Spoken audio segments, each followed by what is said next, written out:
तुम्ही पाहत आहात MCN न्यूज मराठी। जळगाव जामोद पंचायत समितीचे गटविकास अधिकारी संदीप कुमार मोरे यांनी आपल्या अनोख्या कार्यशैलीने पंचायत समिती प्रशासनात एकवाक्यता आणि पारदर्शकता आणली आहे।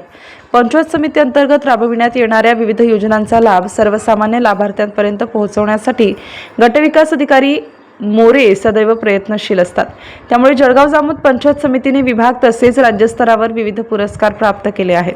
प्रशासनाकडून नागरिकांना देण्यात येणाऱ्या विविध योजना प्रत्यक्ष लाभार्थ्यांपर्यंत पोहोचवणे आणि मध्यस्थी दलालांचा कायमस्वरूपी बंदोबस्त करण्यासाठी सध्या गटविकास अधिकारी संदीप कुमार मोरे ॲक्शन मोडवर आले असून नागरिकांनी या योजनेचा लाभ घेताना कोणत्याही मध्यस्थी दलालांना बळी न पडता थेट पंचायत समिती प्रशासनाशी संपर्क साधण्याचे आवाहन त्यांनी प्रसिद्धी माध्यमात दिलेल्या एका मुलाखतीतून केले आहे।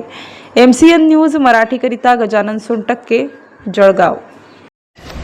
नमस्कार, मी गटविकास अधिकारी जळगाव जामोद। सध्या पंचायत समिती कार्यालयाअंतर्गत विविध प्रकारच्या योजना सुरू आहेत। आवास योजनेचे बरेचसे घरकुलं सुद्धा सुरू आहेत, परंतु ग्रामीण भागातून काही अशी माहिती मिळतात की काही घरकुलाच्या बाबतीमध्ये दलाल सक्रिय झालेले आहेत।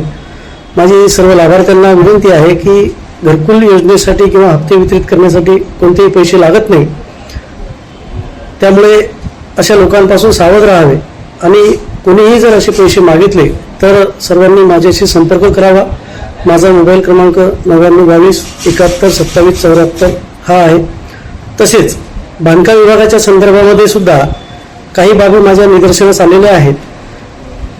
बांधकाम विभागाकडून सुद्धा साहेबाला पैसे द्यावे लागतात, अशा काही बाबी माझ्या निदर्शनास आलेल्या आहेत कंत्राटदाराकडून। तर बांधकामाच्या संदर्भात सुद्धा कोणालाही पैसे देण्याचं काम नाही, मूल्यांकन करणे हे त्यांचे नित्यक्रम काम आहे। त्यामुळे असले प्रकार जर होत असल्यास तर आपण अँटी करप्शन ब्युरोकडे अशा लोकांना पकडून द्यावे अशी माझी सर्वांना विनंती आहे। धन्यवाद।